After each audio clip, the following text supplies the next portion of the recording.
pledge allegiance to the flag of the United States of America, and to the republic for which it stands, one nation, under God, indivisible, with liberty and justice for all.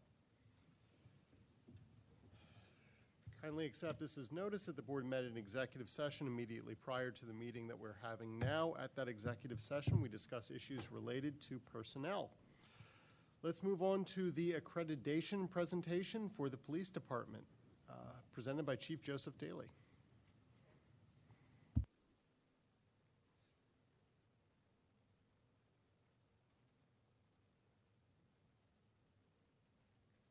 Good evening, everybody. I'm here on behalf of the Pennsylvania Accreditation Commission to present Radnor Township with its first accreditation certificate. It's really an honor and a pleasure to be here. One of the things I always like to say, this does not work unless you guys are behind it. And I'm glad you had the vision and the leadership qualities to make this happen here in Radnor Township. In your elected position, and Chris Flanagan, Chief Flanagan, in his position, are required to provide the best police services you possibly can to your community. Accreditation tells it loud and clear that you are following nationally recognized standards in policing and that your police department is on the cutting edge. I want to take a little bit to talk about accreditation. This is not a paper tiger.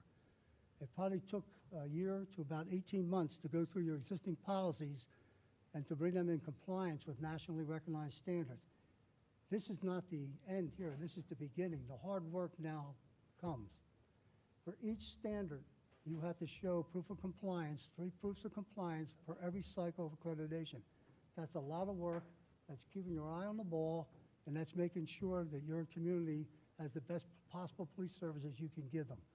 As I've been around the state, everybody will go in and say, if we don't have the best police department in the state, we have the best police department in the country. But if you ask them to prove that, they couldn't produce any proof. You, on the other hand, now have a certificate that says, hey, our police department is on the cutting edge. It's where it should be. So I applaud your leadership in getting this done and Chris's foresight in making this happen. So if Chris would come forward, I'd like to present him with a certificate.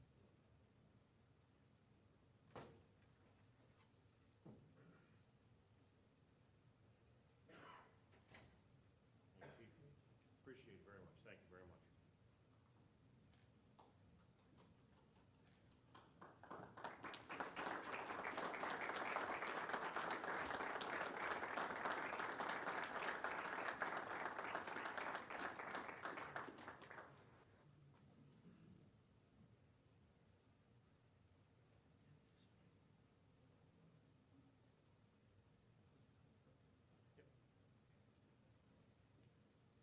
Just want to thank the board for the opportunity to take a minute and present this plaque.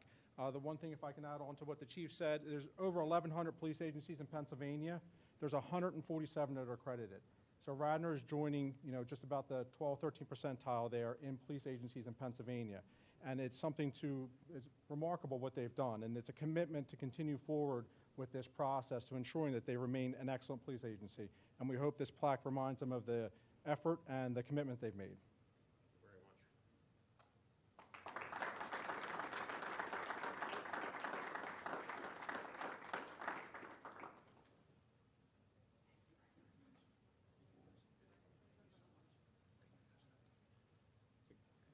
Commissioners, just real quickly as we wrap up, this was an unbelievable amount of work. The 2 lieutenants, Mark Stanson and also retired Lieutenant Sean Dietrich, really moved what I would consider a large boulder in a very short amount of time. It's an incredible amount of work, and none of them were relieved from any of their normal duties. We accept this great honor in front of you on behalf of our community because police departments are held to the highest standards, and Radnor Police want to make that and be a part of that and display our pride, but also our policies, procedures, and best police practices. We won't accept it because I accept it on behalf of the men and women who are standing behind me, the excellent officers in our Radnor community. So this was a joint effort. I would like to thank the board for the support. Aspirant was our consulting group that helped us take a 2-year project really to 18 months, and Mr. White for challenging us and supporting that effort as well. Thank you very much.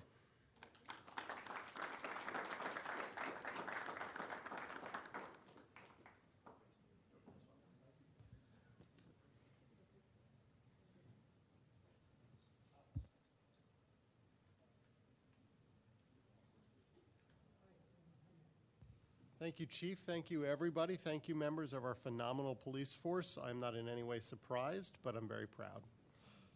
Moving on to public participation. Is there any member of the public who has participation to offer at this time? Seeing none, I'm going to move to the consent agenda. Are there any items that any commissioner would like to pull? Hearing none, I'll move for the approval of the consent agenda, items 2A through N. Is there a second? Second. All in favor say aye. Aye. All opposed, nay. Motion passes unanimously. Moving to the business agenda, item 3A, Ordinance 2022-10, Reintroduction, amending the Township zoning ordinance regarding parking within the front yard setback for single-family dwelling units located in residential zoning districts. I will so move. Is there a second? Second. Mr. Kachansky? Yes, thank you, Commissioner. Back in July, this ordinance was in front of you for an introduction. If you recall, we had extended conversations back in the springtime where the board adopted an ordinance allowing some parking in front yard setbacks for single-family and two-family dwelling units. The Planning Commission at that time requested some additional changes, so we had reintroduced an ordinance back in July. It went to the Planning Commission in August and September. At the September meeting, the Planning Commission made a recommendation for some additional changes. Those additional changes have been codified back into another draft ordinance and are here in front of you for a reintroduction. There was some language that the Planning Commission thought was not necessary, namely the review and approval of the location of the spaces by the Township engineer, and then some additional changes regarding the total number of spaces that can be put in the front yard setback, limited to, for a garage conversion, the number of spaces removed as a part of a garage, but no more than 2 parking spaces in the front yard setback. So I think the latest set of changes really kind of enforces and limits what parking can be in the front yard setback to no more than 2 for any given project. Commissioner, comment? Yeah, I have. So again, I'm a little new, but I'm a little confused. So when we had voted on this, we voted on making this a pretty narrow, specific measure. And I saw a memo from you, and then it went to the Planning Commission, and it seemed like things got shaken up a little bit with a melding of the two and a changing that kind of made it less specific, is the way I'm looking at it. And I just need a little clarification of that. Sure. I think that the initial language that was developed at the Planning Commission that was first introduced by this board in July created some conflicts within the code itself. It would, in essence, it gave the impression of creating a nonconformity, but also did not limit the total number of parking spaces that could be in the front yard, and was solely towards garage conversion projects. It did not address somebody that does not have a garage or does not have a driveway that wishes to install one. And we had 2 or 3 of those requests that actually came in over the summer. So the changes would actually prevent somebody from doing that without providing parking deep into the lot. So, you know, when I saw the draft ordinance that the Planning Commission had put together that this board introduced, I expressed some of those concerns, and upon reconsideration, the Planning Commission agreed with those, but then did remove the language regarding the Township engineer. I don't know, the Planning Commission initially put that in there, and it was their suggestion to remove that.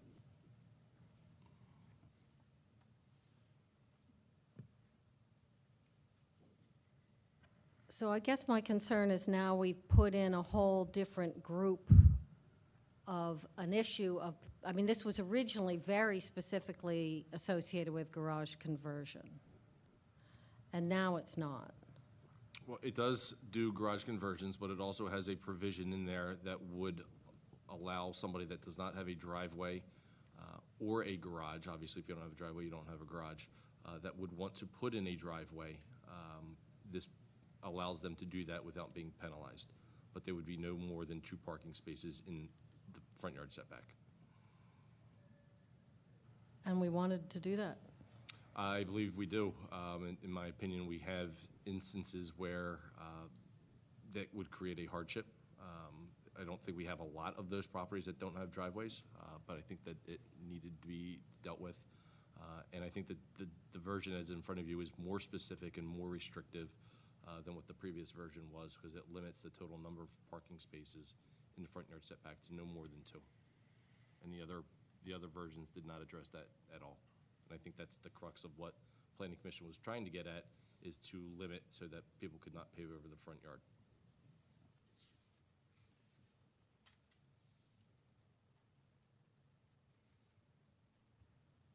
I don't know if Sean wants to go. Kevin, so this is probably something you know I'm going to ask. How does this affect those few homes, if it does, on, I guess, is it Buckingham? In the Old Oak section, is that going to, I know they had a difficulty before this passed. Is this going to change anything, or is this kind of a non-factor? No, I don't think this will impact it, other than no more than 2 parking spaces. You know, if they could have gotten 3 or 4 before, you know, somebody could have done that if they had the impervious coverage, but this will still allow those types of properties on the smaller lots to be able to convert their garages and take whatever parking spaces that were in the garage and bring them out into the front yard. Okay, and then the overlay, I don't think that affects the character overlay at all? It does not. Because it's- Okay, No. all right, thank you.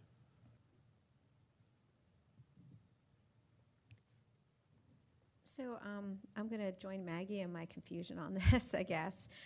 You know, this originally came before us, I think, to address concerns from a few homeowners who wanted to do the garage conversion. We went ahead and approved that so that those people who had then been, by that point, sitting for several months trying to get projects done, to allow them to move forward with those projects. And then we said all along we were going to come back and make those changes that were recommended by the Planning Commission, with the exception of the review by the engineer, which we added here, which we felt would help to make sure that, you know, people weren't adding a whole lot of parking spaces to their front properties. So I'm just wondering, I'm still not convinced, or I guess I'm still confused as to why then we needed to go back, or you felt like you needed to go back. So we introduced that. We didn't even vote on it as an ordinance, you know, to put it in place. And then, you know, I feel a little bit like this might be a little bit of an end around of what we had wanted and intended. So I'm just wondering what inspired those changes. And I'm sorry if you've already sort of articulated that, but I'm not fully absorbing it. No, absolutely, and it's not intended to be an end around. When I saw the language that the Planning Commission put together, I had some concerns with it, so I prepared the memo that is in the packet. The Planning Commission took those concerns in the memo and recommended further changes. So those further changes, as the Planning Commission recommended, is what's in front of you tonight. If you do not agree with those changes, we can have the other version that you introduced back on your next agenda for adoption. So does this allow for people to just put parking spaces in without having to go to going to zoning hearing board? And I heard you mention that there were 2 or 3 maybe cases of this, people who don't have a garage or not doing the garage conversion. They don't have a driveway and they want to install a driveway. You know, are we taking our ordinances and changing them to address the concern of a couple people? And I know this was brought up when we first talked about this ordinance. You know, a couple people who want to not have to go to zoning hearing board, or, I mean, certainly I know it's definitely makes it a more arduous process, but, you know, I think we felt that by putting in the review by the township engineer, like some of that would be controlled in this. So I just am wondering why we're still inspired and why zoning hearing, why it wouldn't be appropriate to have, if it's such a small number of people, go to zoning hearing board. I don't know what Planning Commission's thought were as to why they recommended removing the review and approval of the location by the township engineer. I don't know. That wasn't something that I had raised as a concern in my memo, so that solely came from the Planning Commission. This ordinance is more restrictive, I think, than the previous 2 versions, what was introduced back in July and what was ultimately adopted in the springtime. This is more restrictive than both of those because it quantifies what can be put in the front yard setback. So if you're doing a single garage bay conversion, you can only put one parking space in there. The previous two versions did not address that concern whatsoever.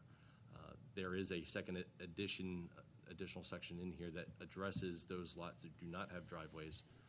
And again, it limits the number of parking spaces that could be in a front yard setback to no more than 2, which is the minimum required for a single-family home. And just one last question, I'm really sorry to be monopolizing. But do you think that this is something that could be discussed and addressed through the comprehensive planning process? We've had several items that we've kind of tabled with regards to that, saying let's wait for the comprehensive plan and see how that goes before we, just start changing everything. So that would be my question to you. I think that yes, I think it could wait.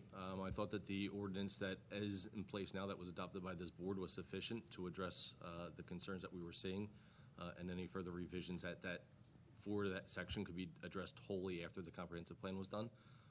There was concerns from the Planning Commission that it was too open-ended, and then ultimately they agreed with some additional recommendations beyond their initial comments.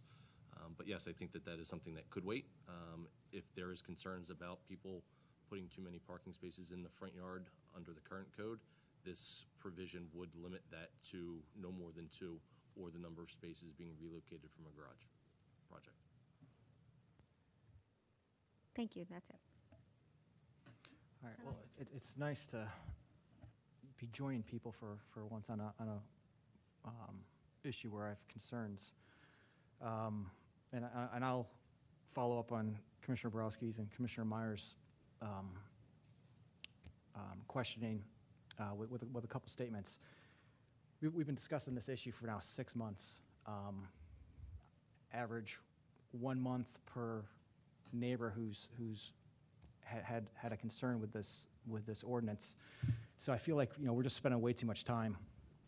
The last time we discussed this board, I think, voted unanimously on changes that we were all comfortable with, and it was a narrow interpretation, and it got to the point we were addressing a problem that neighbors brought to us. I feel like if this was an issue 6 months ago, we would have been talking about it 6 months ago. So my thoughts are that we should table this proposal, and then we should bring the ordinance changes back that we introduced 2 meetings ago.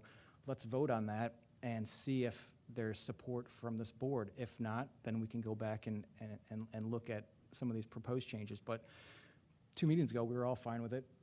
It met our expectations and what we were trying to accomplish. And I'm not willing to change. I still think that's a good ordinance change.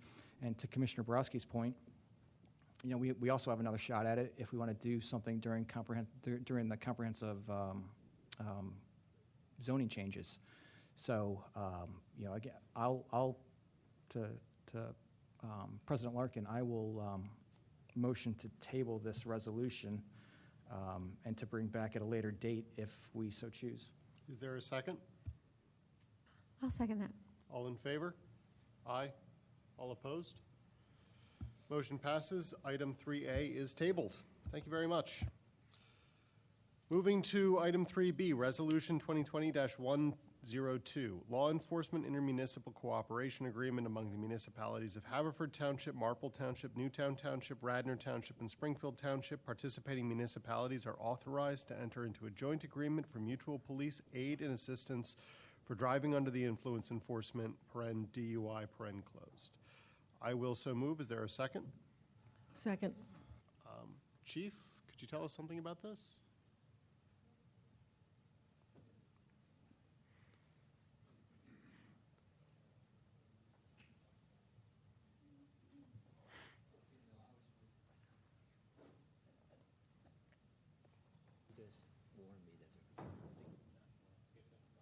Yeah, Mr. Yeah, President. let's, if we thank you. could Let's come move back on to this. 3C. We'll come back immediately afterwards. Resolution 2022-115, authorizing the award of the contract for a drainage area study at Wentworth Lane and Williams Road to Gannett Fleming, Inc., in the amount of $46,440 to be funded from the Stormwater Fund. I will so move. Is there a second?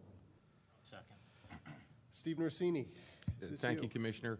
So at the manager's town hall for the 26 Wentworth, some of the residents came forth with concerns of flooding issues, ponding issues in specifically along Wentworth in that area. So the manager immediately directed me to obtain a quote for a drainage study. So this is pretty heavy on survey. Literally, we'll be going down backyards, surveying everything from buildings to sheds to topography. That's step one. Then the consultant will look at that and he'll review with me what the drainage areas are, what the issues are, some possible resolutions for those issues, and then we would report back to the board, possibly outlining other projects. Mr. Vice President, if I just add to that,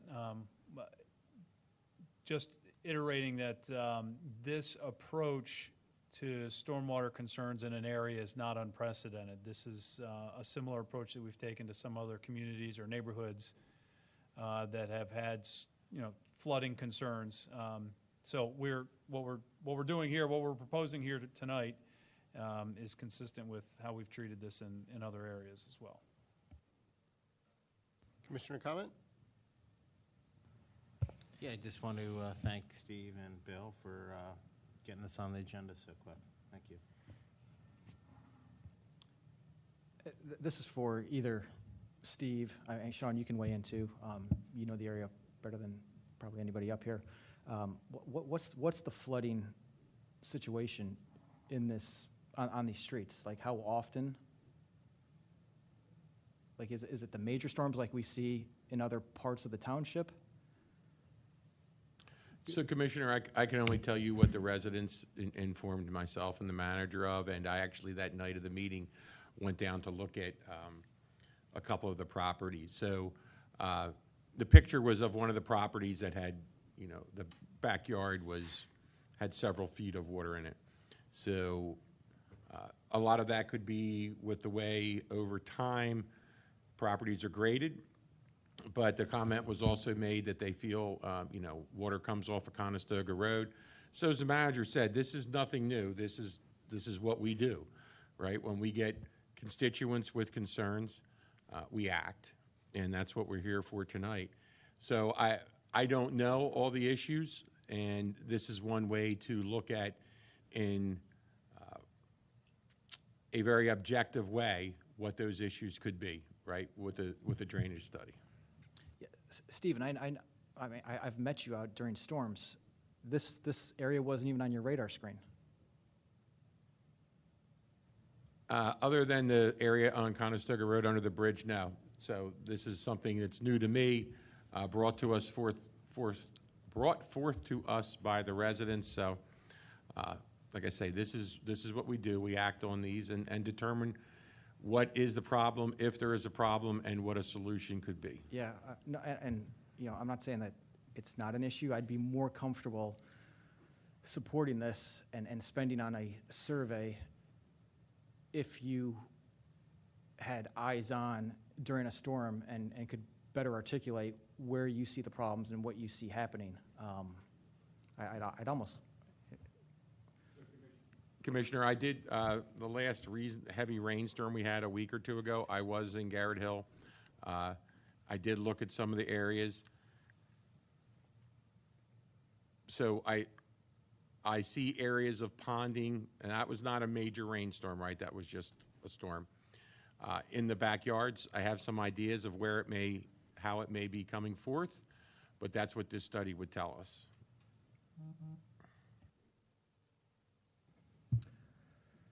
All right, no, I appreciate that, Steve. And I appreciate the neighbors bringing the issue forward. I'm just a little hesitant, a little reluctant to support it at this point. Do you want me to answer any questions, Jake? I mean, I live there. I live a block and a half away. It's on the corner of... Sean, I'm not asking you for... No, I mean... But if you're willing to give your personal opinion... It's on the corner of Williams and Fitzwilliams. It ponds, it puddles. It's an inconvenience when it comes to the parking spot. But if that puddle, and that's pretty much what it is, causes backup in other yards, then that's something that we should look into. That was one of the major concerns at the meeting that Bill hosted, and we'll listen to their concerns and see if it merits any kind of remediation, and that's really what I can say. Well, let me ask you this: like, do you think this is a good use of township funds? I mean, is there an issue that you think needs to be addressed? Like, if it was in the 6th Ward and I was talking to you about Arbordale and South Devon, I would say, yeah, like, this place floods when we have heavy rainstorms.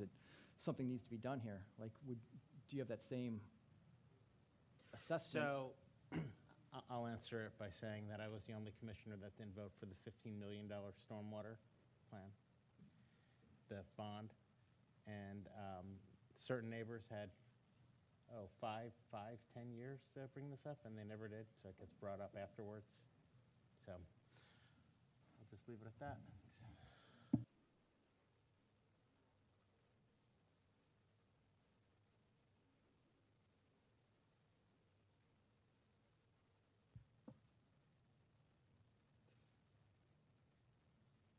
Sean, is this something that you want for your ward? You've given an explanation of why you think it has, I guess, some merit, but yes? Okay. Yeah, I mean, look, if the neighbors, if this is their concern, then take a look at it. As we look at, Garrett Hill doesn't flood a lot, I get it, but there is an issue, there has been an issue there for a while. It's not anything that's too, a health or safety issue as far as I'm concerned, but that's what they wanted, that's what they said, and if this is causing flooding in people's backyards and in people's basements, if that's the reason, then we should look into it. Yeah, I don't know what we're going to find out. I, again, want to thank Bill, and I want to thank Steve for bringing this up so quickly. That's pretty much it. Okay. Yeah. Any additional commissioner comment? Is there any public comment?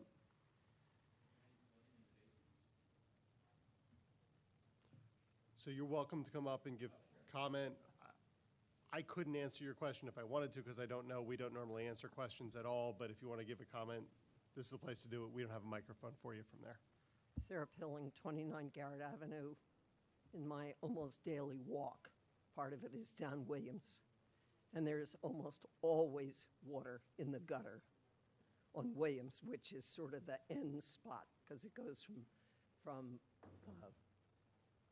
down. It's a steep bank. Those properties are quite steep. I was quite surprised when we went to those meetings. And as to whether it goes into basements, as I've said at that meeting, Janine Bostic, who lives on Williams Road, came often several years ago because the water ran right down from Wentworth into her backyard and into her basement.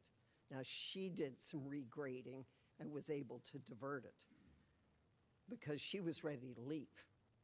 She did not have a dry basement. I think it's something that should be done. Thank you.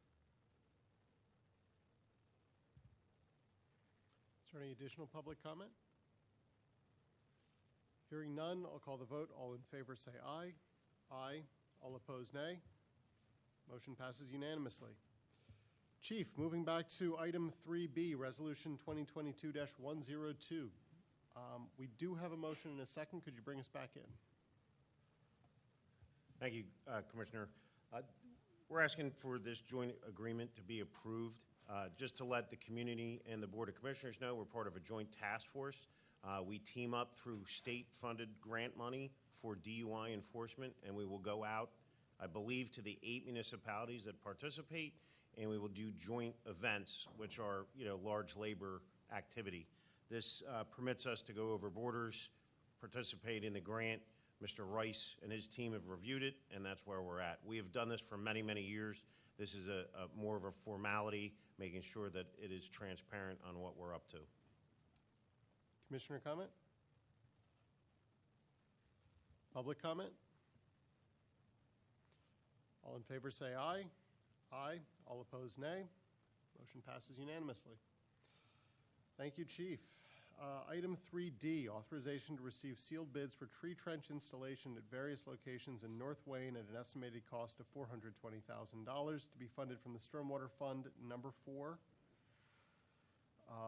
I will so move. Is there a second? Second. Mr. Norsini. Thank you, Commissioner. So this is for the installation of 9 tree trenches, 6 on Beech Tree, Oak Lane, Walnut Lane, and Poplar Avenue. Some of these are quite sizable, over 100 feet in length. Some are 80 feet. So I don't want the board to think that this was like a 10-foot long tree trench. So this is one of the incremental steps we're requesting to do in North Wayne. We've talked about this for some time. We're ready to go. If the board approves this tonight, we have letters that go to the residents that will be affected. One thing I just want everybody to understand, there is a map that shows where they go, but field conditions will dictate. They might slide one way or the other. They might get a little larger, might get a little smaller, but it's a substantial linear footage of tree trench that we're proposing. Thank you. Commissioner comment? I just have a quick question. Is our staff going to do this? I know at one time we talked about our staff doing this. So our Public Works Department did do that on Radnor Street Road. They put in a 10-foot long one. This would go to sealed bid. That's what we're requesting tonight, to go to sealed bid for this project. And that $420,000 is construction, contingency, and inspections. Thank you.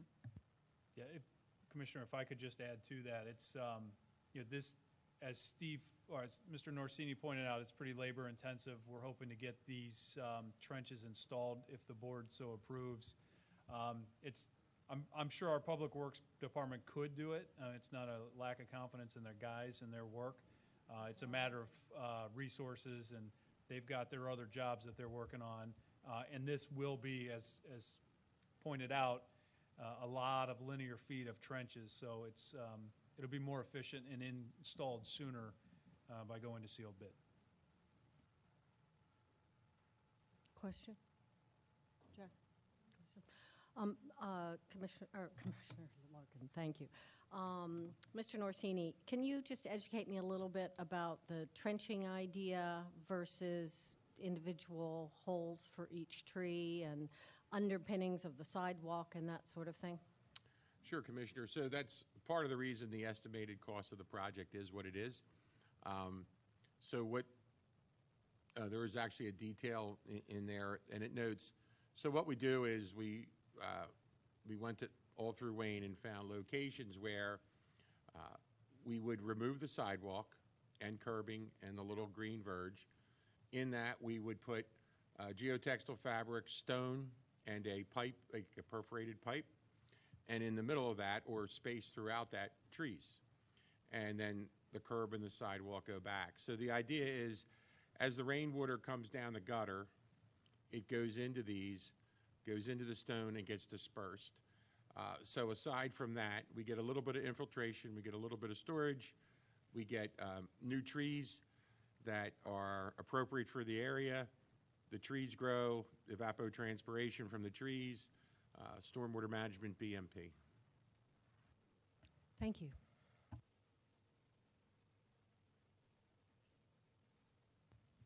I will say this is an exciting project. I'm excited to see all the different locations that these are going to go, so I will say thank you very much. I know there's a lot of people in that area who are looking forward to the relief. Is there any additional commissioner comment? Any public comment? All in favor say aye. Aye. All opposed, nay. Motion passes unanimously. Moving on to item 3E, Resolution 2022-119, authorizing the payment of change orders 1, 2, 3, and 4 to contract B22-005 for the removal of 28 additional hazardous trees to Joseph, I'm going to say McIlvain, Tree and Lawn Service in the amount of $35,650. Is that you? Yes, it is. Thank you. Thank you, Commissioner. Back in late June, the tree bid, after it was awarded to McIlvain Tree Service, was started, And between that time when the township arborists and myself also assessed the trees that were put on and the bid work started, there were trees that started to decline. I was receiving phone calls from residents and also from the tree companies that were going around removing trees. There were some that were not marked. So after going out and assessing these trees with the arborists, we found that there were 28 additional trees that needed to be added, so that's what you see before you.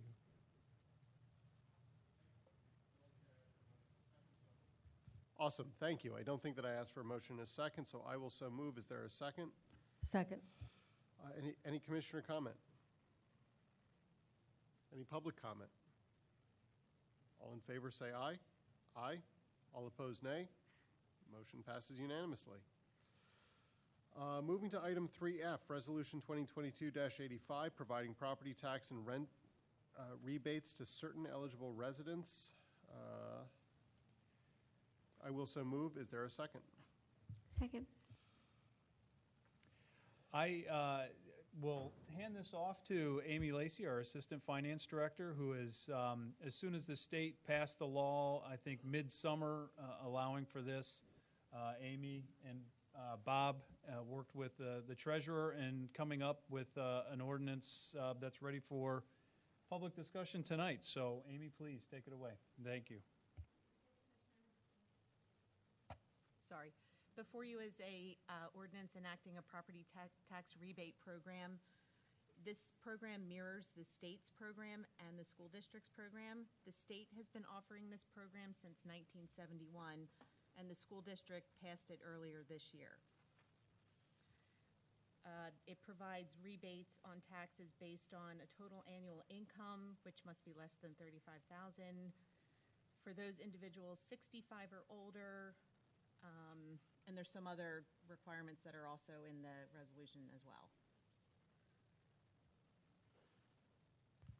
Can you give us a rough idea of what the value of the rebates might be? All we can really go on is the state's data, and the latest data that I could pull from the state is for tax year 2020, and it was a total of $71,000 that was issued back to Radnor residents.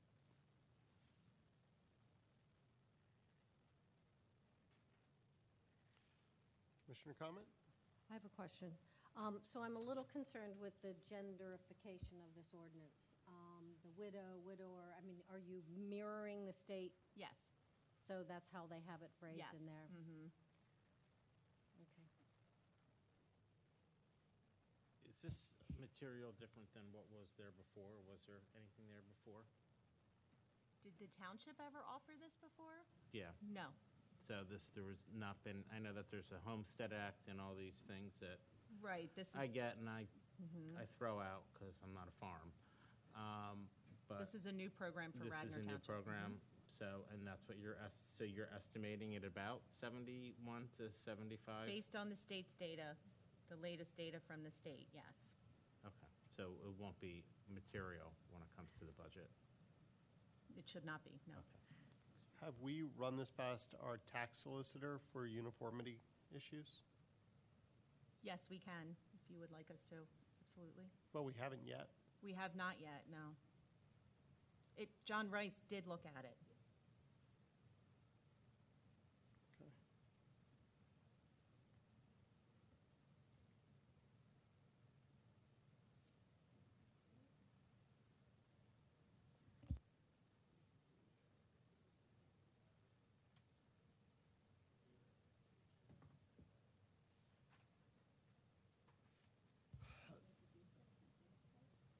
Yeah, that's a smart idea. Yeah, okay. So, giving credit to Lisa Borowski, who just said this, I'm going to vote to introduce it, but if we could bring this to our tax solicitor in the interim between when we introduce and potentially adopt, if it does get successfully introduced today, then I would suggest, why don't we talk to our tax solicitor about it and just have her sign off? That's fine. Thank you. Yep. Mr. Vice President, this is a resolution, so it doesn't require introduction with a subsequent adoption. So what we can do is we can, if the board is okay tabling it tonight, we can go back and get that information and bring it back at a future agenda when we have that information. Yeah, I would like to hear what she has to say. Sure. Yep. I'm then going to move to table. Is there a second? Second. All in favor, say aye. Aye. All opposed, nay. Motion is tabled. Thank you very much. I'm sorry to be the holdup. Can I just ask one thing? When it comes back to us, could we understand, what the overall, so combined with what the state offers, what the school district's offering, and what we would offer, what that could mean to somebody? Like what could that look like to the average person who could benefit from this? If that's possible. Yes, we will. Okay. Absolutely. Great, thank you. Item 3G, presentation of the 2023 Township Manager's recommended budget.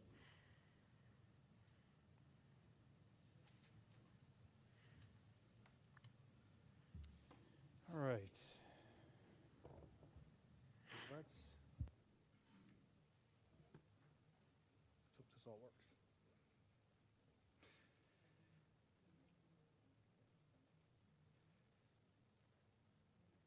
All right. That's a good start. Thank you for giving me a couple minutes here to step through the recommended budget for 2023. What you're seeing tonight is a culmination of a few months' worth of effort by almost every single member of the township administration, all the way from the folks out there providing the services every day, and the department heads that are culminating all the information and ultimately putting it into a format that we're going to look at tonight. I am extremely thankful to all the department heads and their staffs for the work that they've done over the last couple of months to get us here tonight. I know this is not easy. It's typically not fun. And we're not in a position where, there's a lot of room for wiggle. So it really is, tightening the screws as often as we can and looking at every single contract, in many cases all the way down to the transactional level. And every single department have put that effort in, and I'm appreciative to that. And I think the result of that work is shown or will be demonstrated throughout the presentation, because I think we're in a pretty good spot overall. So what I'll step through is, the layout of the budget. I think for those that have done this for a few years, that'll be repeat. If this is new, it's just a real quick layout of how we're presenting the information. Then we'll get into the details of the numbers. Obviously, the general fund's the big fund that houses all of the operations. And then we'll take a look at the sanitary sewer and stormwater, as those funds house separate fees that are charged and collected for those activities. And then talk about the rest of the process between now and adoption. So not unlike prior years, when we are putting the budget together, we're mindful of some high-level goals that we're trying to present for your consideration. From an operations standpoint, our ultimate goal is to continue to maintain the same level of service by all of our township departments. This budget does do that, and it also includes the necessary capital purchases for those departments to have the equipment necessary to do what they need to do, with equipment that works and isn't breaking down and in the need of, or sitting over in the mechanics bay instead of out on the street. From a sanitary sewer perspective, again, like last year, taking a look at rates that are necessary to provide the operational needs. As we've talked about, the primary element there is RHM, and I'll get into that here in a little bit. Stormwater, the good news with stormwater this year is we're excited to be executing a plan that was reviewed and adopted by the board. We've got a couple projects in the ground. We've got a couple others waiting on permits for years. We adopted some tree trenches tonight. I mean, this is all part of the efforts that we've been talking about for the last couple of years. So that fund, we're excited to show financially the plan in action. And then ultimately, financial sustainability. This is a kind of a high-level goal that we've been looking for the last couple of years. We'll get into some of the details on how we're at, where we're at, and some of the hiccups that none of them of our doing, but how we've overcome those and how things look going forward. So I touched on this earlier. This project or this process started back in July for the departments. They've been enjoying this now for a couple of months. And ultimately, we're at where we're at tonight to present the high-level numbers. The goal tonight is to present, and what we typically do is allow it to, just tonight's the presentation, we'll deliver a budget book, and then we'll get into the details and the decision points at future meetings. I'm not going to go into every detail on this slide. This is our organizational chart from a fund accounting perspective. The general fund, as pointed out, that houses all of our operations, as demonstrated by the different categories between general government, protection of persons and property, public works, parks and rec, community orgs.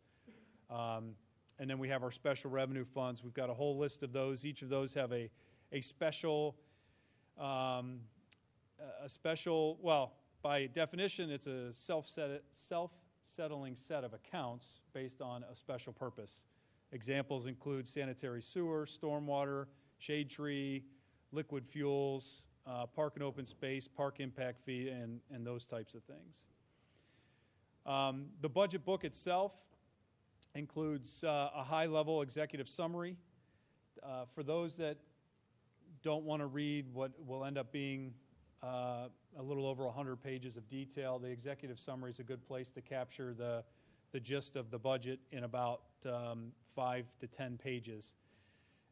Then it goes into the detail by fund and by department at an object level. So it really gets down to the lowest level or the most detailed level that we account by. And then in the back of the book is some helpful historical information, cost of living comparisons, and other supporting data that helps drives the numbers, or is driving the numbers. So the general fund for 23, current staffing levels and operation levels are presented. That's today's head counts. It does include a little bit of a scaled down departmental capital and fleet replacement. That is the product of departments asking for what they feel is necessary. And then after we get the revenue estimates for the next year, inevitably, we're not able to afford everything that's needed, so it's a prioritization of what is ultimately going to be recommended for replacement. And in almost every case, it is replacement. There are a couple new capital items that we'll get into details on next month. One very high or very important element to discuss is the last 2 years specifically, the township received around $1.5 million in federal stimulus money each year.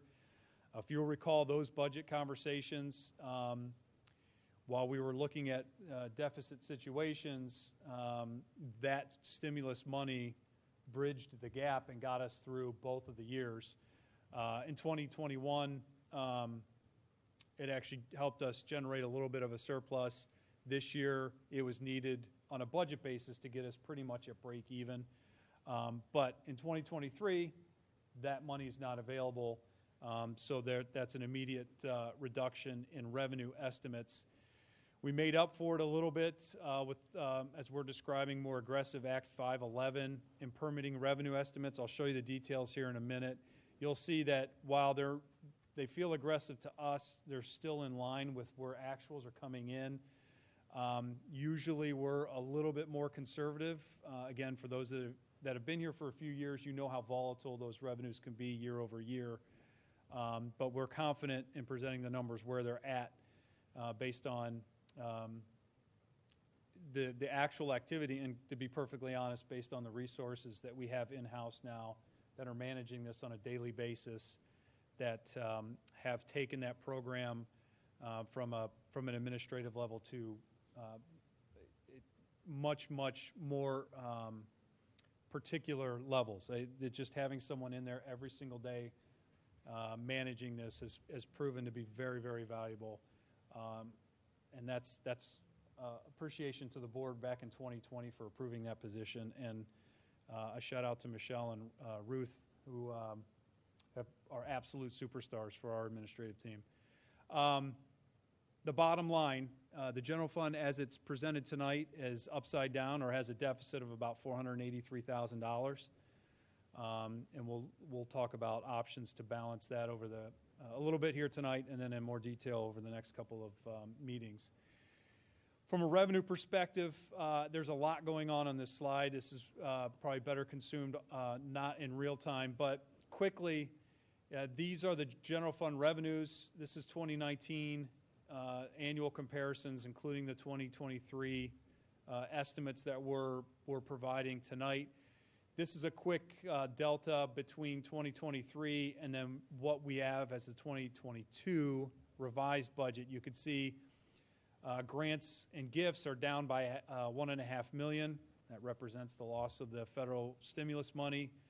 I say loss at the end of the federal stimulus money. We didn't lose anything. It's just the end of the program. And that being offset by increases in both the Act 511 and business or license and permits. And one quick note, I say this every year, negative numbers are credits in the system. Those are good when you're looking at an operating statement. Positive numbers are debits. And at the bottom line, if it's a debit, that's not good.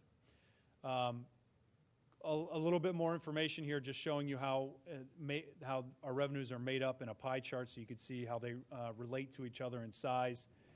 And then I thought the consistency graph was important to show because it does show the volatility year over year.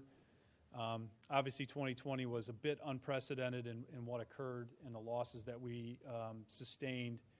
But again, because of decisions made by the board at the time, in amending how businesses were able to forecast and pay on future taxes, we saw the immediate recovery in 2021. We discussed this last year. Had the board not done that, we wouldn't have seen that recovery until this year. It would have been a whole nother year of lag. And businesses would have had to pay significantly more in 2020, the year where they were struggling the most. A quick rundown on the township's real estate tax millage history. We have the millage broken up into three broad categories here. One for operations. We've had some specific funding decisions made. We've identified that millage here. And then along the same lines, but specific to debt service, we separated that out. The debt service is actually separated out specifically in the ordinance itself. The specific funding and operations is a combined number in the ordinance. But what we could see here is over time, it's been flat for operations. In 2021 and 22, you see the reduced millage because it was a result of the reassessment. But in terms of total revenue generated for operations, it's been a flat amount over this span of time. We did add, the board agreed to increase millage in 19 for OPEB, 20 for fire company funding, and then way back in 16 to generate the revenue needed to pay off the park and trail bonds that were issued in that year. Other than that, the millage has been pretty consistent at where it's at. A quick look at our business taxes. They're broken up into these tax categories. We have local services tax, mercantile, business privilege, and the realty transfer. Obviously, business privilege is the largest of this grouping. And as I touched on earlier about the more aggressive estimates, I think this graph or this page does a good job of showing while they're more aggressive from our standards in terms of forecasting, they're not out of line with what's actually happening, which is why we're comfortable presenting them tonight. So LST, similar levels to 2021 actuals, same with the BPT, and actually a shade under where we're coming in this year. However, this year has been supplemented by some one-time audit proceeds, same with mercantile. But we've seen a recovery in mercantile this year, not just from the audit, but from regular activity, to feel more comfortable about that, getting up to about $1.5 million. And the realty transfer, similar situation, that's a little bit more difficult to predict. You can have a one-time transaction that'll be fantastic in one year, and then the next year, you know, there's no commercial activity, it's all residential, and you see a big decline. So it's pretty difficult to nail that number down. But history suggests that 3.2 is a realistic estimate. Switching gears to expenses, as we've talked about in prior years, you can take a look and quickly see most of our operating expenditures are fixed costs in terms of payroll between the wages themselves and the associated liabilities and benefits. The third largest chunk of the pie is transfers. The $4.2 million is made up of two primary categories. One is the departmental capital, which is a little over $1 million. I think that for this year it's around $1.3 million. And the rest of that is debt service on existing bonds that we have to pay down. And then you see quickly that our other categories of expense, while not insignificant in dollar, are not, they don't move the expense needle much year over year. And that can be further demonstrated by taking a look at our year-over-year comparison in total general fund spending. And this goes back to what I was talking about earlier at the beginning, where the departments deserve a great deal of credit here. Going back to 19, there has not been a whole lot of volatility on the expense side. It has been relatively flat. This is the 2022 year to date, so obviously there's 3 more months to go. That will end up somewhere in the same vicinity as the prior year. So in terms of spending, over the 5-year window being shown here, the township has remained very, very flat.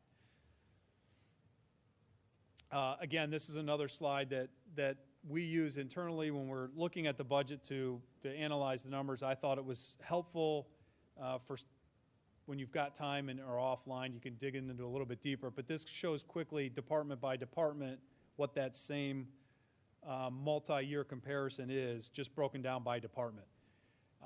And you can see, again, the consistency amongst all the departments year over year. There's 2 footnotes that are in tiny font, but I will touch on them quickly. 2020, where you see Public Works extremely low, same with police. A lot of their payroll costs were accounted for in the OEM department as part of our response to what was going on at the time with COVID. And that is reflected in this bar right here. So if you take this and divvy it up between those 2 departments, they're back in line. The other outlier is in 2019. We accounted for retiree benefits differently. We changed that in 2020 from transfers back to retiree benefits, which is a better allocation. But that's why you have one large bar there and another one, an offsetting one in retiree benefits. But again, as you can see, year over year, the consistency amongst all the departments. This is our operating statement for the general fund. It's got all of our revenues and expenses by those high-level categories, again, showing from 19 through 23. This, I'm not going to go into detail about what you're looking at here, but you can quickly see some of the major things. The $3 million that we've received the last 2 years in grants, that's dropping. You could see the drop and then immediate recovery in the business taxes, the consistency in the real estate taxes, as well as the consistency in the different expense categories. And then ultimately for 23, this is where we're getting to the $483,000 debit, which is a deficit. Expenses are larger than revenues at this point.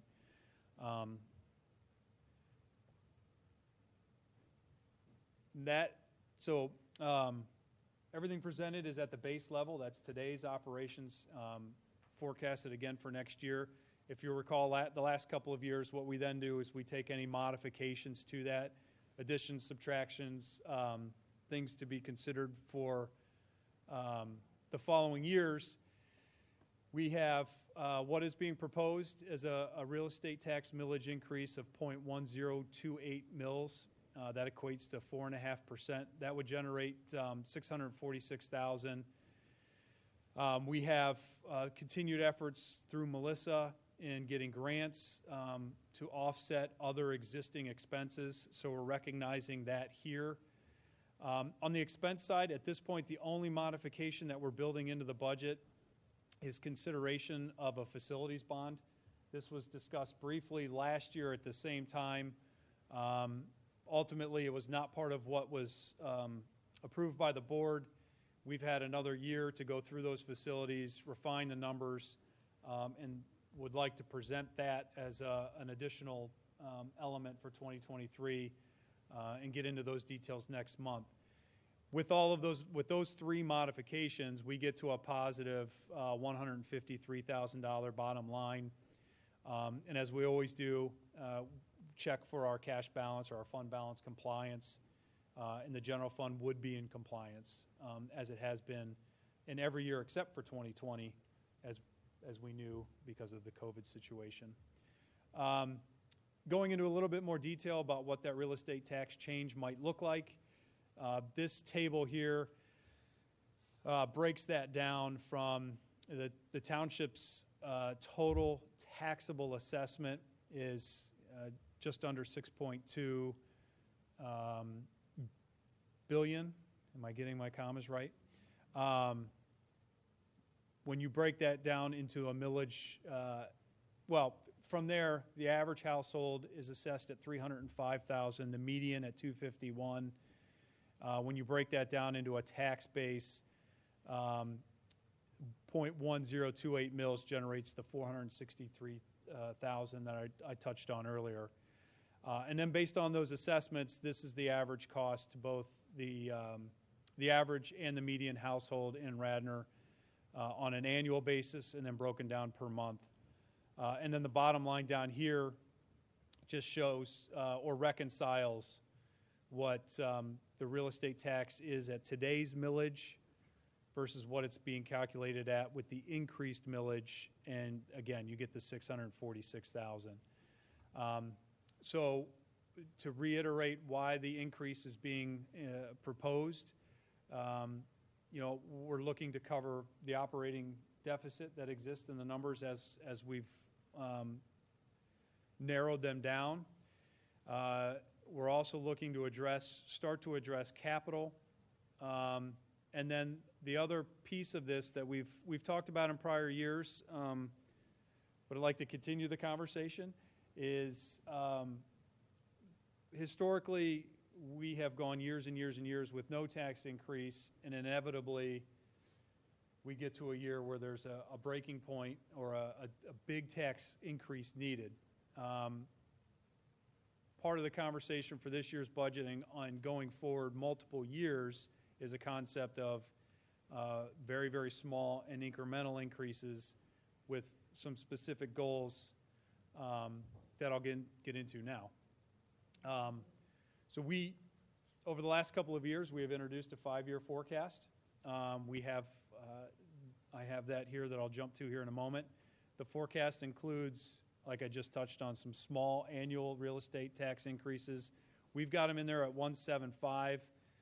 That's a balancing number to make each of those years be a positive or above break even, as close as we can. It does demonstrate that at current staffing levels and programming levels, our 5-year forecast can be balanced without the need for large tax adjustments. It does start to incorporate some dedicated annual capital funding. That's not for departmental and fleet. That's in addition to, so that's for all of the projects that we have that we'll present on next month. That is, for those commissioners that have been here a few years, you're very well aware of the running list of projects that we don't have funding for. We wanted to build into the forecast some dedicated funding to start addressing that list. So we put numbers in, again, as a conversation starter that I'll show you here in just a quick second. And then, as we talked about last year with the execution of the comp plan update that we're starting now, we anticipate at the tail end of that needing to spend some money on the resulting zoning ordinance updates. So we've got some dollars built into that too. So the forecast,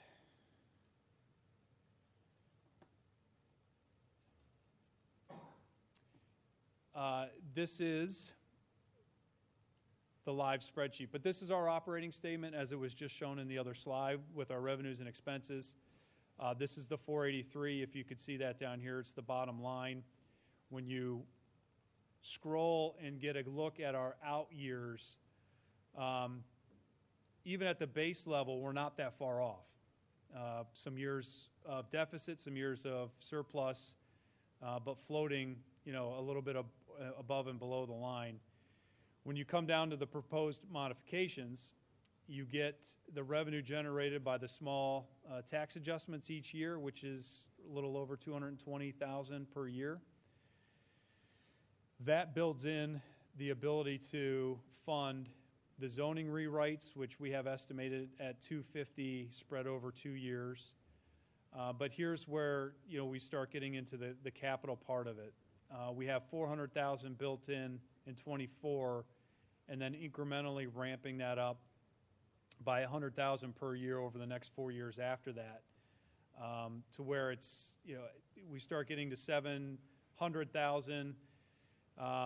Once you see the projects that are on the list, we can start doing some of those projects, and we could start addressing that list. It's certainly not going to address the millions and millions of dollars immediately, but it does start chipping away. And to be perfectly honest, in spite of the Herculean efforts of most of our departments, there is a capacity issue. We can only take on so many projects, and we are focused heavily on stormwater right now. We know we've got a sanitary sewer system that has a bunch of projects that are just waiting to bubble up on us, literally. And this is just another whole list of projects that are in need.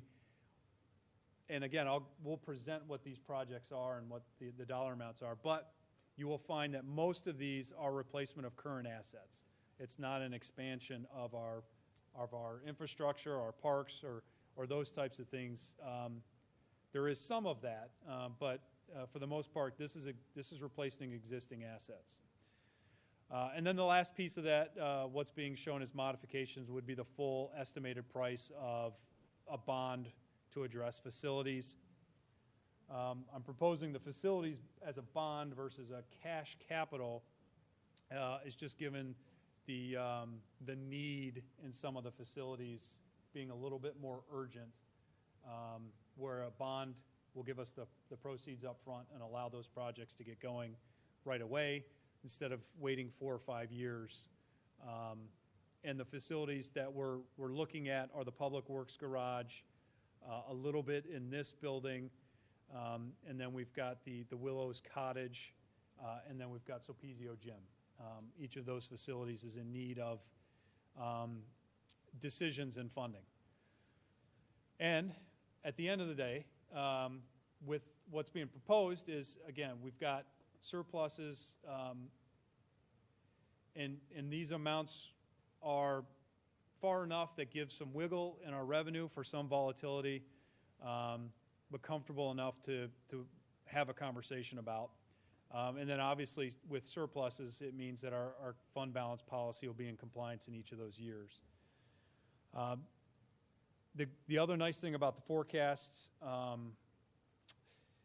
is we can play with it in real time and in conversations. So if there's things we want to add to, subtract from, modify, we can do that in real time during these conversations and see what the impact is immediately or down the road. And that's why it's been built this way. Just did that. So the same table on the real estate tax forecast. It's the taxable assessment, which does include just normal taxable assessment growth from development over the course of time. It includes the 1.75% that I referred to earlier and what that means in terms of millage, and then breaks that down into annual costs for the average and median. And then again at the bottom, it's reconciling what the current revenues would be versus what they would look like with the increased millage. And the goals, lessen operational reliance on the volatile business taxes. As that goes back to the years of 0%. Inevitably, what will happen is some sort of economic downturn occurs. Business taxes take a dive, and then we're in a position where the Board of Commissioners is having to contemplate a large tax increase during a tough economic time. This is aimed at shifting that a bit, being a little bit more predictable in our revenue growth so that we can weather those downturns with more predictable revenues in real estate taxes versus the business taxes. And then to provide funding specifically to address capital outside of just borrowing money. And then, while it's always tough to talk about tax increases, adding some predictability for the tax-paying public might be beneficial versus, nothing, nothing, nothing, and then whammo. So that's the general fund. That's what's included. So just to be clear, before we jump off of the general fund budget, as a matter of legislation, the board can only make decisions on 2023. Obviously, you can't bind future boards with decisions today. This is all, when we get into the forecast part of it, it's more of a planning discussion versus a legislative discussion. For 23, it's legislative. Sanitary sewer, this continues to be a difficult animal to wrangle down. The board agreed to adjust rates going into 22 to generate the revenue needed to cover the increased costs from RHM. The increased rates did generate about $500,000 of additional revenue. RHM is going up by $1 million. So we're $1 million plus. I mean, we're chasing this number.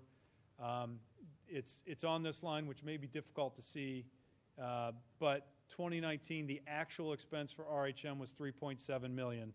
We have paid $4.2 already this year with one more quarter to go.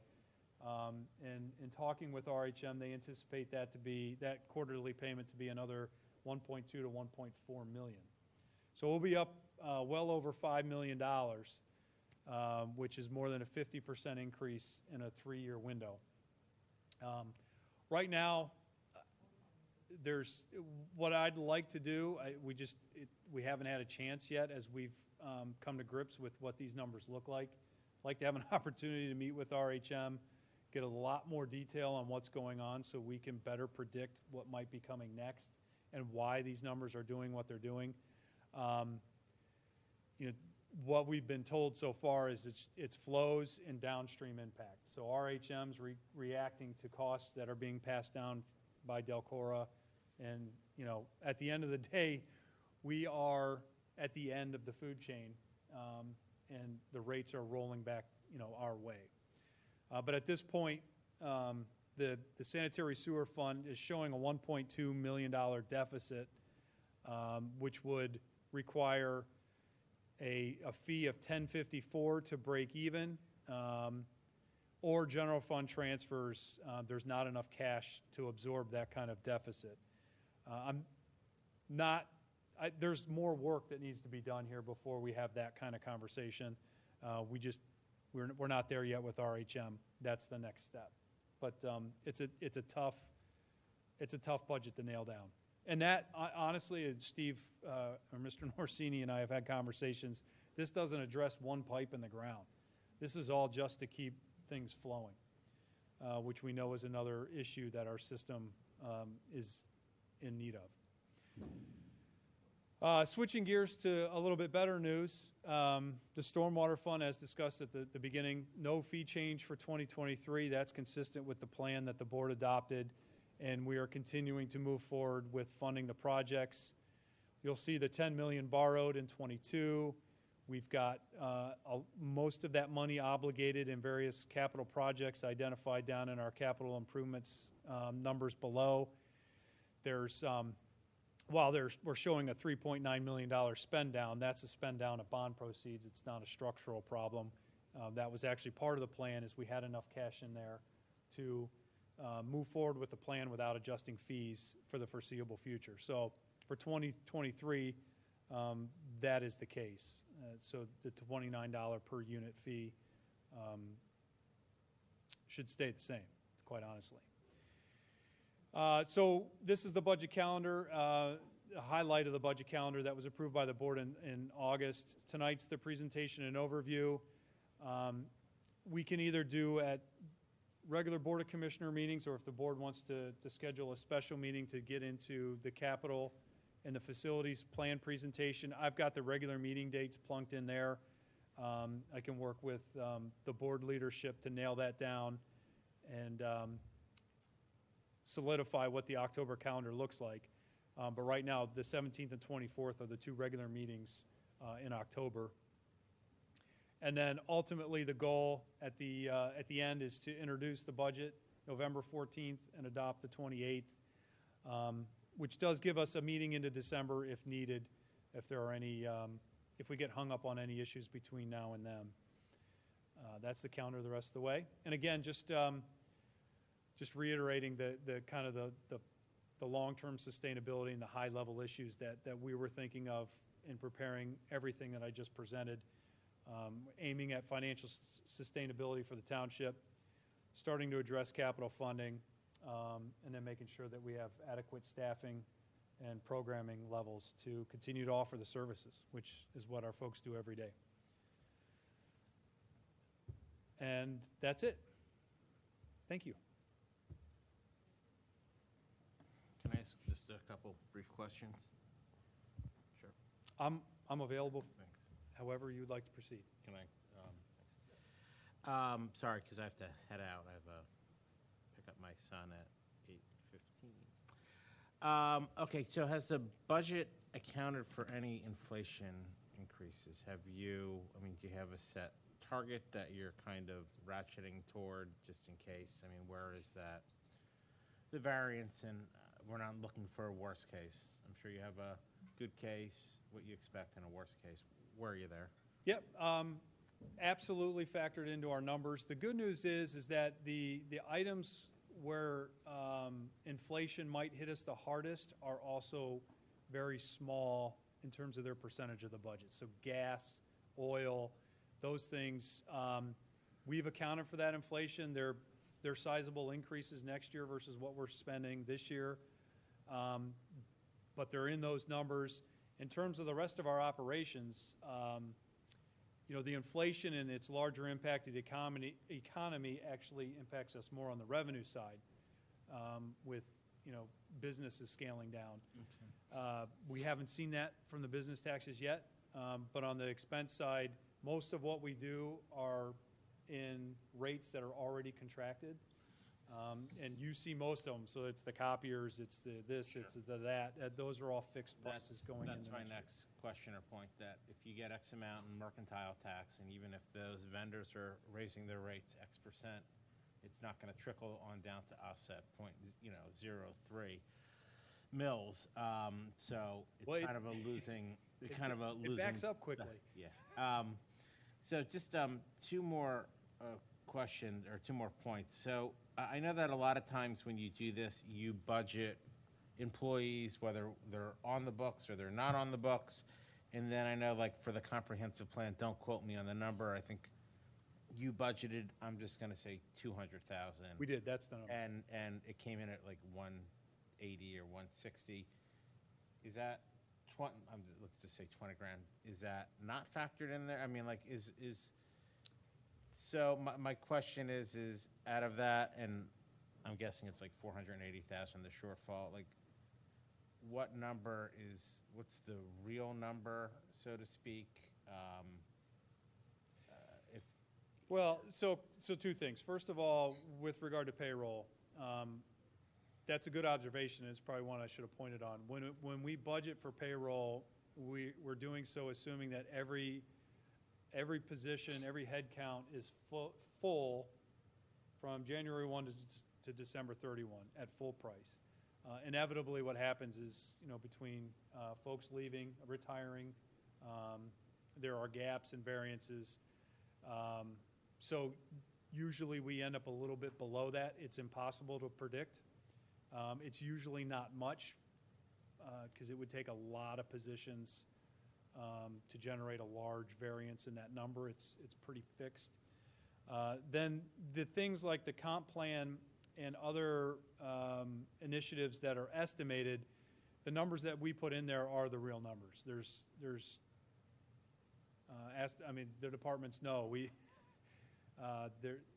if the contract for the new phone system's $14,247, it's in there at $14,247. It's not in there Sure, at $17,000. Sure, I mean, what you budget for something and what it comes in, if it comes in under, so Ricky, Director Foster, I'm sure you've bought a lot of salt for the upcoming winter.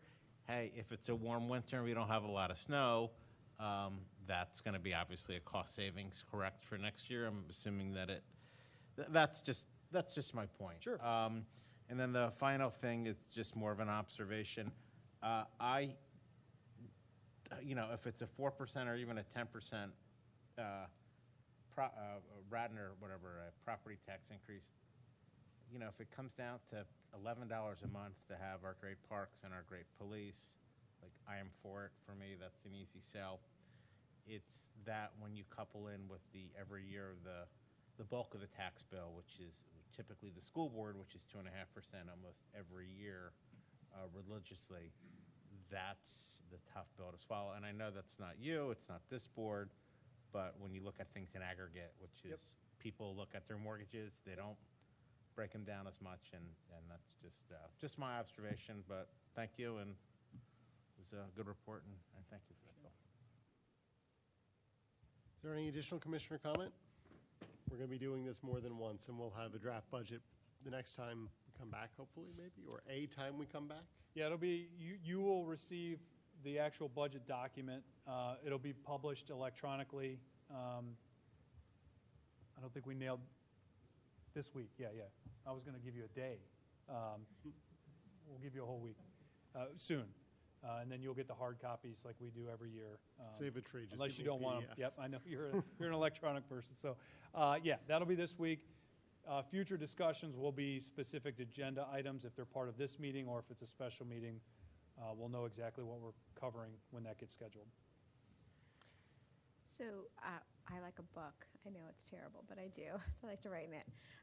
Will we get this presentation also? Yep, this will be Okay. published as well. Great. Absolutely. Thanks. Is there any public comment? We've got nothing to vote on, so I'm going to go to reports of board liaisons. Thank you. Thank you.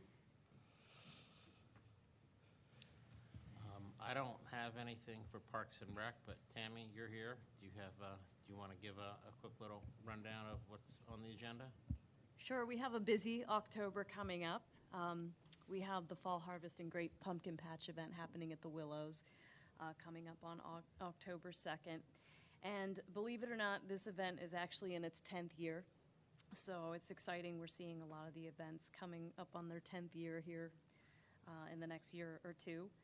We also have the Radnor Run, which is coming up in its 45th year. It's going to happen on October 30th. So we have two really big things that are happening.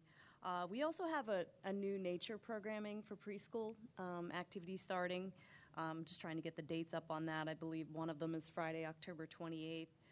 It's up on the internet, of course, and I know Molly's done a really great job of putting some great press on the main page of the Township website, so you can check it out there. We also have a Spooktacular trail hunt that's coming up on October 6th. That's a Friday. It's going to be a daytime event also for preschoolers, so there's really a lot of fun things happening in October. And then soon we'll be turning the corner into November, believe it or not, and we'll start taking gifts for Santa's delivery. So, and that'll happen pretty much for the whole month of November. I know police probably don't want to hear that, but it's coming up soon. So thanks for the opportunity to talk about those events and activities. I appreciate it, Commissioner Farhi. And there's an Odorrissio walkabout that is There is, for residents, actually, on Wednesday night. We're Okay. having, for a lot of the neighbors, if they want to come out and they want to walk through the park and talk about the upcoming desired improvements, throw out ideas, is look, it 6 walk and talk. Mhm. We're doing that at 6 o'clock PM, Okay. I believe, on Wednesday night. Great, okay, thank you, Tammy. So I have an update from the library that they'd like me to share. Summer reading had a really strong turnout with 384 participants and a combined total of 2,789 recorded reading hours. And in addition to that, book circulation increased along with program attendance, Wi-Fi usage, and library visits. And this fall, the teen room has reopened, which my teen is very excited about. She's already been utilizing that. And this is a space where middle school and high school kids can take part in activities, spend time unwinding after school, do homework together. And also programming is back in full swing post-COVID with things like yoga classes, history lectures, cookbook club, Dungeons and Dragons, and of course, story time for the younger kids. And for any of this programming information, you can go to radnorlibrary.org.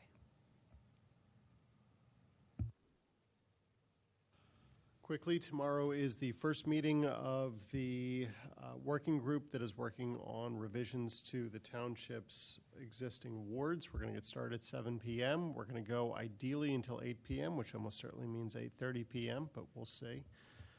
We're going to have a presentation from the planner that the township has hired and start getting some initial feedback from residents and the working group as to what we're looking for in terms of revisions to the existing map, if any. So I hope to see at least some people there tomorrow. Anything else? Yeah, right before that, there's a Board of Health meeting if anybody wants a 2-for-1 special. Do we have any new business? Do we have any old business? Public participation? Going, gone. I move to adjourn. Is there a second? All in favor say aye. Aye. Record time.